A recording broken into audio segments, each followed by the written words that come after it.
At 16, Lila was still alive, but she had quietly stopped planning for it. The future, once something assumed, had narrowed into a blur she no longer touched. Days arrived without invitation and left without imprint, each one asking only to be endured. There were no dramatic thoughts of endings, only a thinning of expectation. A gentle withdrawal from imagining herself anywhere beyond the next appointment, the next test, the next wait. Hope had not exploded or collapsed. It had simply learned to stay very still, tucked away where it would not be noticed if it disappeared. Exhaustion shaped her more than pain. It lived in her shoulders, in the way mornings felt heavier than nights, in the quiet permission she gave herself to stop wanting things. She learned how to move through hours without asking them for meaning. People around her continued with ordinary urgency.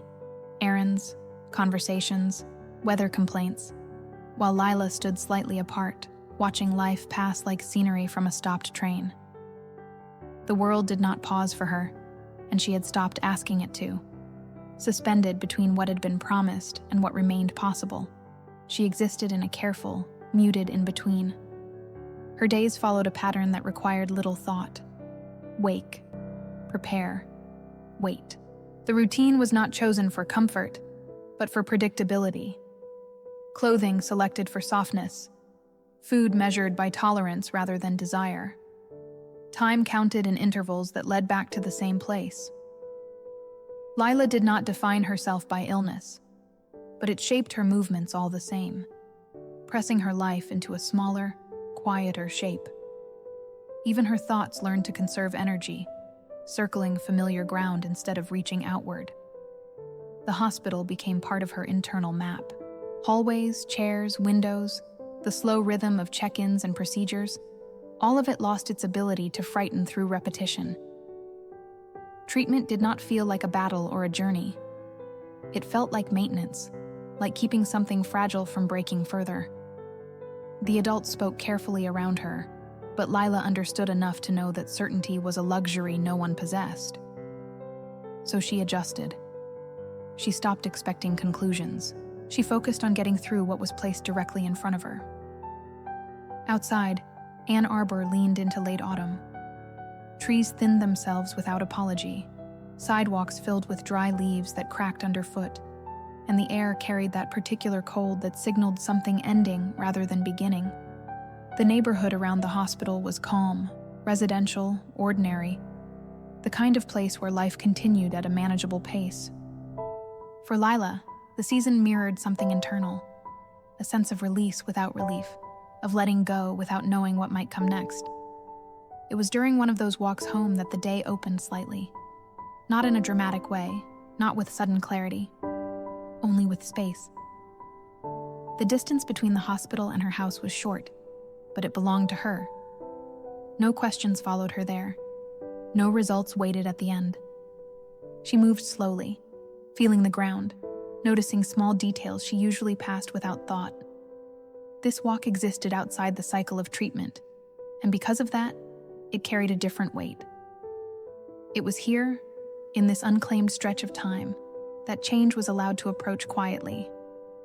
If you are here now, listening in the quiet of your own evening, there is no promise being made to you, no guarantee of where this story will go or how it will unfold. Only an invitation to stay a little longer, to sit with what is fragile and unfinished, to remain present for what might enter a life, not to save it, but to walk alongside it. Sometimes that is enough. Chemotherapy did not announce itself with drama. It settled into Lila's body slowly, teaching it new limits. Strength became something temporary, borrowed for short stretches of the day. Her reflection changed in ways she learned not to study for too long. Fatigue arrived without warning and stayed longer than expected, making even small movements feel negotiated. Pain was inconsistent, but weariness was constant.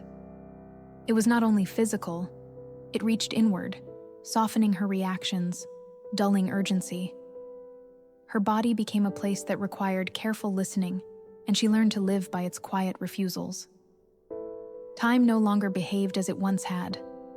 It stretched in waiting rooms and collapsed during treatment days. Weeks were measured by appointments rather than events, by results not yet known. Lila stopped marking time by age, seasons, or plans. Instead, she learned its new language: intervals, pauses, countdowns. Waiting became her primary occupation. Not the hopeful kind, but the suspended kind, where nothing was expected except endurance. The future felt too distant to touch, and the present too fragile to hold tightly, so she remained somewhere between. Home was quiet, in a way that felt intentional. The house seemed to move around her, careful not to disturb. Surfaces were clean, objects left where they belonged. Noise softened before reaching her room. It was not a sad place, but it was restrained, as if emotion itself had been placed on a shelf for later use. Lila moved through it slowly, aware that everything there existed to protect her. Comfort surrounded her, yet she often felt like a visitor inside her own life, passing through spaces designed for someone more whole. Her mother was always nearby, not hovering, but present in a way that left little room for absence.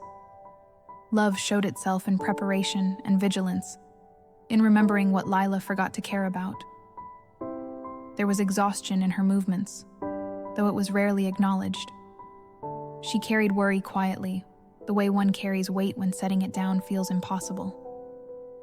Lila noticed these things without naming them, aware that her illness had reshaped more than just her own days. Gratitude and guilt lived close together, neither one fully spoken. School became something distant, almost theoretical. Assignments arrived and left without urgency. Friendships faded into polite check-ins. Schedules no longer applied. Life that once revolved around classrooms and expectations receded, replaced by a smaller world that asked less, but took more. Lila watched her peers continue forward, moving into milestones she no longer felt connected to. There was no bitterness in this, only separation. Their lives unfolded somewhere else, and hers remained here, enclosed by different priorities. To survive the narrowing, Lila learned detachment. She stopped reaching for feelings that demanded too much. Hope, fear, excitement, all were rationed. Emotional distance became a form of protection, a way to remain intact when outcomes felt uncertain. She did not stop caring. She simply learned how to care quietly, without projection. By lowering her expectations, she reduced the risk of disappointment. It was not despair that guided her, but caution, practiced and deliberate. Beyond her window, the world continued without adjustment. Cars passed, neighbors returned home, lights flickered on as evening settled in. Seasons shifted, leaves fell, routines held. Life did not pause to acknowledge her struggle, and somehow that felt both cruel and reassuring. Everything still worked. The streets remained familiar, the days predictable. Lila watched from a slight distance, aware that she was still part of this world, even if her place within it had changed. And so she endured, living inside a smaller life, waiting without asking what would come next. The walk home after treatment always felt longer than it was. Lila moved slowly, not because she had to, but because haste no longer belonged to her days. The hospital doors closed behind her with practiced quiet, and the street received her without ceremony. Late autumn pressed gently against her skin, the air cool enough to sharpen thought, mild enough to allow it. Each step became a small agreement between body and ground, an understanding that forward motion, however modest, still counted as progress. It was near the corner where the sidewalk narrowed that she noticed the shape by the curb. Small, low to the ground, still in a way that suggested alertness rather than rest. At first, it blended into the muted palette of the season. Browns, grays, the dull green of leaves that refused to fall. Only when it shifted slightly did it separate itself from the background. A cat, thin and young, positioned as if it had learned to occupy the edges of things rather than their centers. Lila stopped without meaning to. Distance remained between them, carefully maintained by both sides. The cat did not approach, and she did not reach out. They existed within a shared pause, watching without expectation. Its body was angled toward her, but not committed, as though ready to disappear if the moment demanded it. She noticed the way it held itself, contained, cautious, conserving energy. There was something deliberate in its stillness, something that suggested survival learned early and practiced often. In that quiet exchange, recognition surfaced without words. Not identification, not sentiment, just awareness. The cat was small, but not helpless. Fragile, but not broken. It lived in a state of attention, responding to the world with restraint rather than trust. Lila felt no urge to project herself onto it, yet the parallel was impossible to miss. They shared a carefulness, a reluctance to demand too much from what stood in front of them. She remained where she was, hands at her sides, allowing the moment to exist without interference. The idea of helping passed through her mind briefly, then settled somewhere deeper, unfinished. She knew her limits. She also sensed the cat's. To step closer felt premature, like reaching for something not yet offered. So she chose not to intervene. Not as an act of indifference, but of respect. The encounter did not ask for resolution, only acknowledgement. The rest of the walk unfolded as it always did, though the rhythm had shifted slightly. Her attention lingered behind her steps, returning to the place where she had paused. The street remained unchanged, same houses, same scattered leaves. But something within her carried the impression forward. That evening, and the next day, and the one after that, the path home became a place of quiet anticipation. She did not expect the cat to be there again, yet she noticed the space where it had been. When it reappeared days later, it did so without announcement. Same corner, similar distance, unchanged posture. Lila did not stop this time, but her pace adjusted instinctively, as if accommodating an unseen presence. No name formed in her thoughts. No story attached itself to the small body near the curb. The cat remained simply what it was, present, undefined, unresolved. And somehow, that was enough. Lila did not decide to think about the cat. The thought simply returned, uninvited, settling into the quiet spaces of her day. It appeared while she waited for water to boil, while she folded clean clothes, while she lay awake counting the distance between one breath and the next. The image was never dramatic, just a small shape by the curb, a pause in motion, a presence that had asked nothing of her. Still, it stayed. And in staying, it gently disrupted the careful inwardness she had built to survive. The idea of preparation came before the idea of rescue. She noticed it in herself with mild surprise. A bowl she no longer used. A corner of the porch that stayed dry when it rained.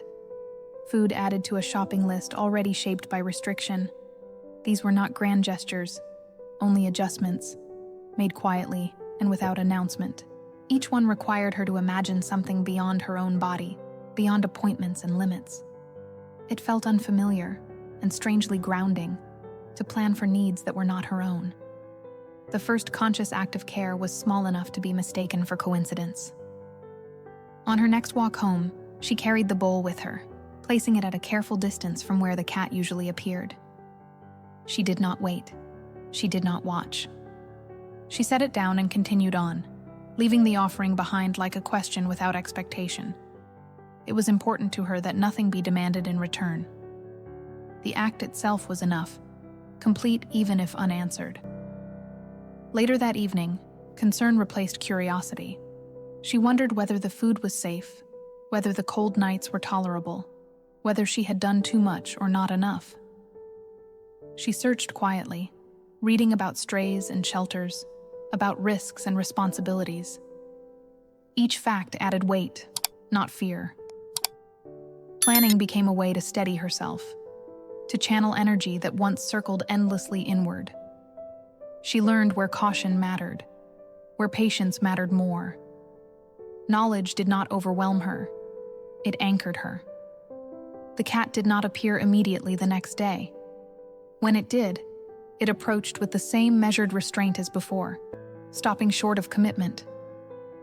Lila observed from a distance, resisting the urge to close the space between them. The cat moved carefully, as if the world were something that might shift without warning. It inspected the bowl, retreated, returned again. Acceptance came not as trust, but as tolerance.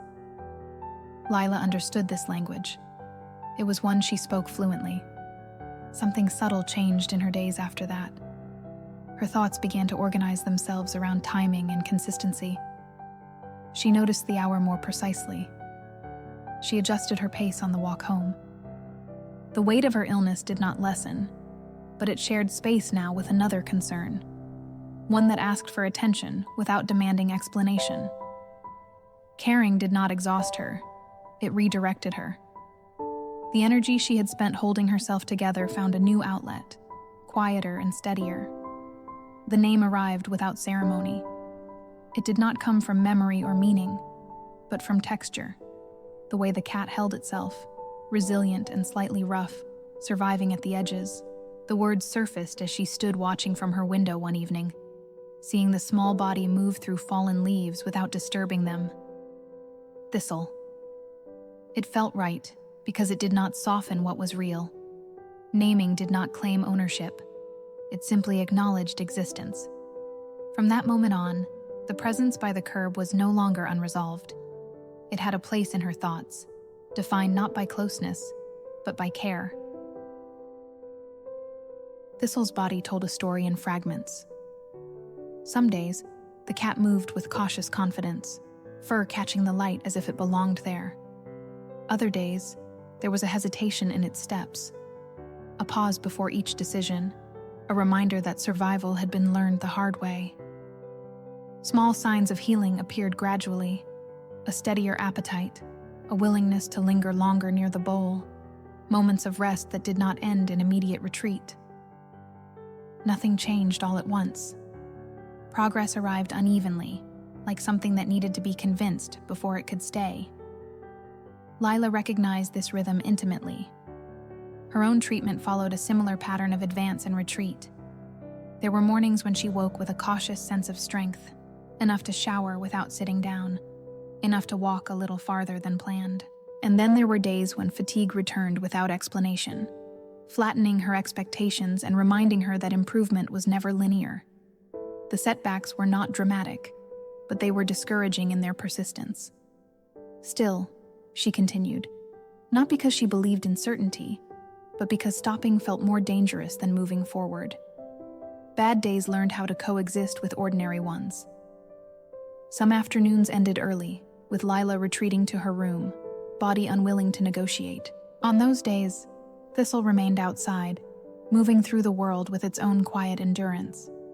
There was comfort in knowing that neither of them was required to perform resilience. Survival did not need witnesses. Each endured separately, yet aware of the other's presence, existing in parallel rather than in dependence. Companionship formed without pressure. Lila did not expect Thistle to stay close, and Thistle did not demand attention. Their connection lived in shared timing more than shared space. The bowl was refilled. The shelter was checked. The cat appeared, lingered, left. There were moments when Lila sat nearby, careful not to intrude, allowing the quiet to remain intact. This was not comfort in the traditional sense. It was steadiness. It was the reassurance that something could exist without needing to be held. Routines took shape slowly. The walk home aligned with the cat's appearance. Evenings carried small rituals, checking the porch, observing from a distance, adjusting placements without touching. These actions grounded Lila in something immediate and manageable. While her illness demanded attention to outcomes she could not control, caring for Thistle offered tasks with visible impact. Food placed would be eaten, Shelter provided would be used. The simplicity of cause and effect became a relief.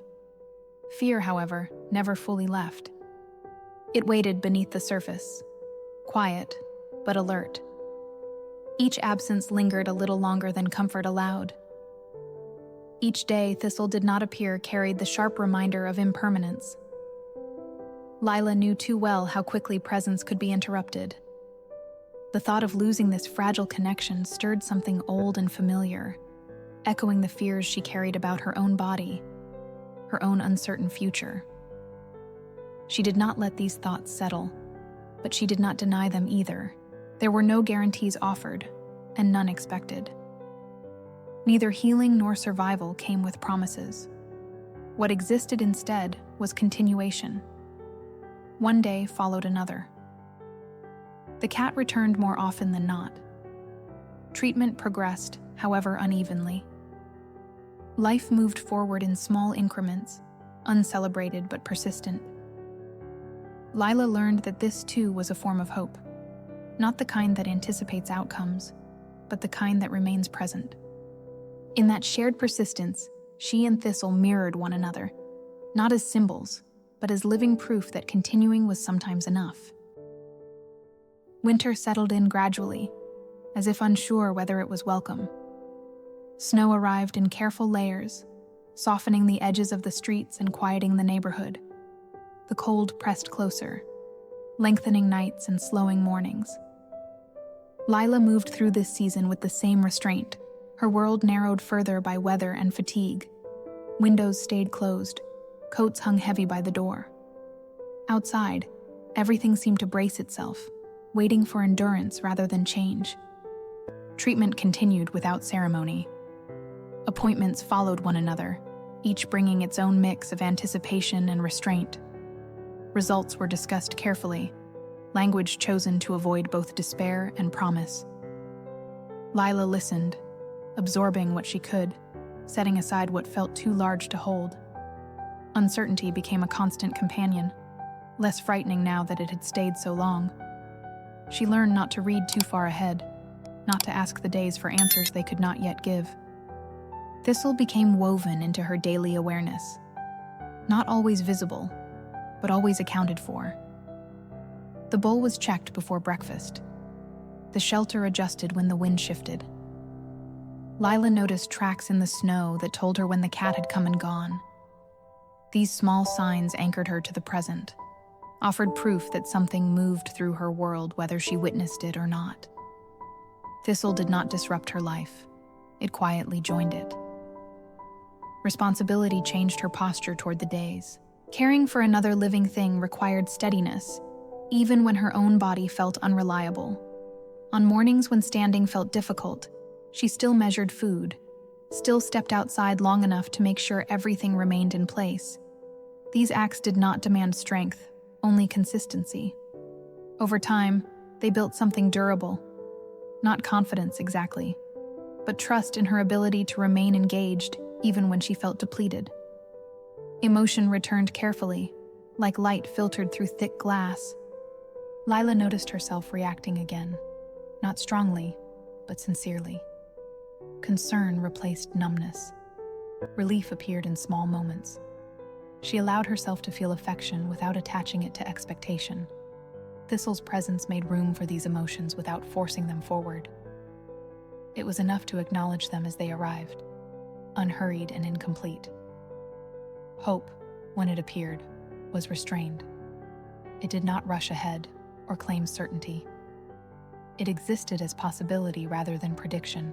Lila did not imagine outcomes. She imagined continuance. More walks. More days that unfolded without crisis. More mornings where getting up felt manageable. Hope stayed close to the ground, practical and quiet, careful not to demand belief beyond what could be supported.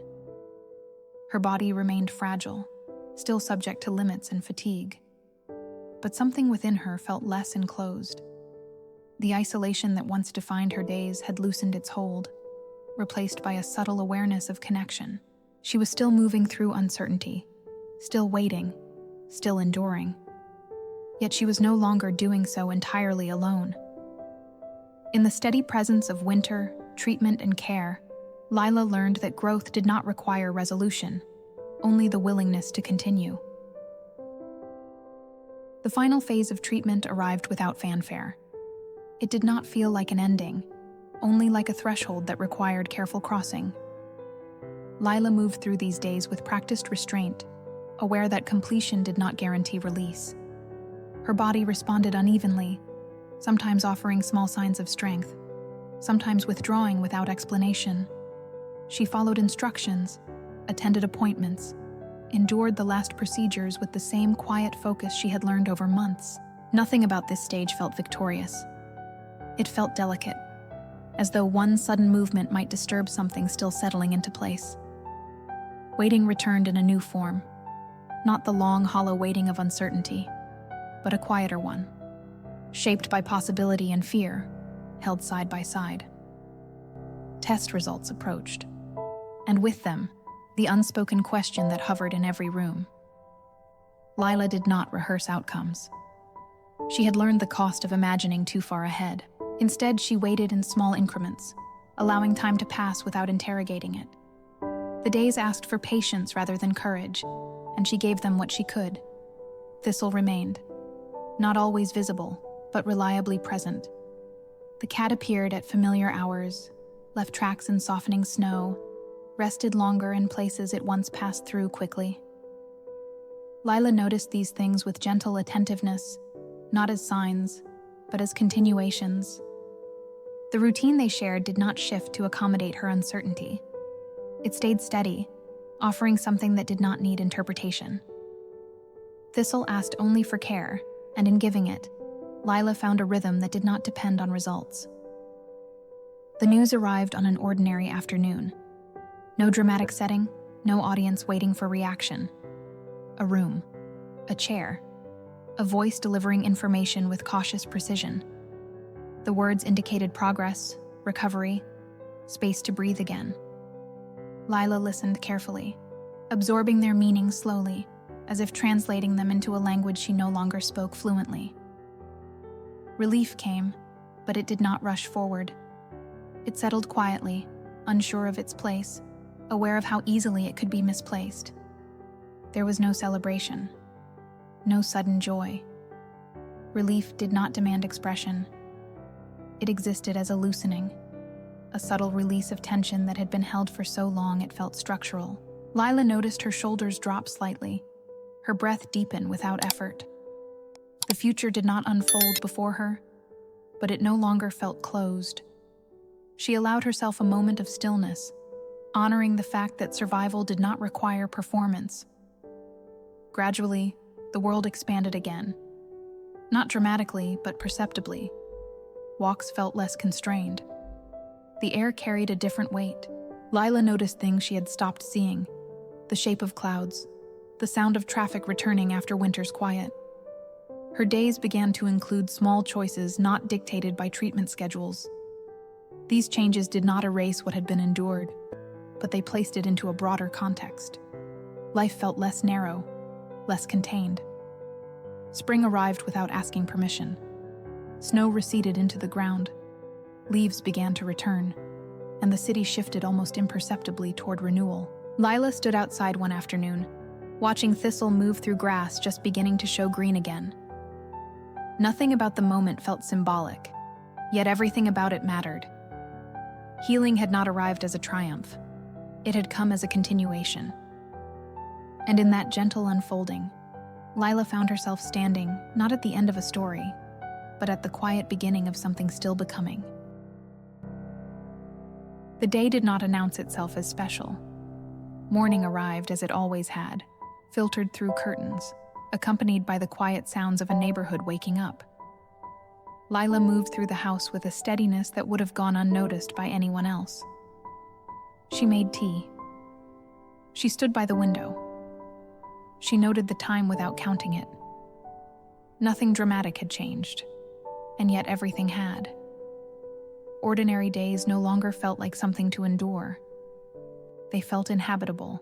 Her body was healthier now, but it was not fearless. Caution remained, woven into her movements and decisions. Strength came with conditions. Fatigue still appeared, though it no longer defined the day. Lila listened to herself carefully, respecting limits without resenting them. Recovery had taught her attentiveness, not urgency. She no longer rushed toward anything. She allowed herself to exist at a pace that felt earned rather than imposed.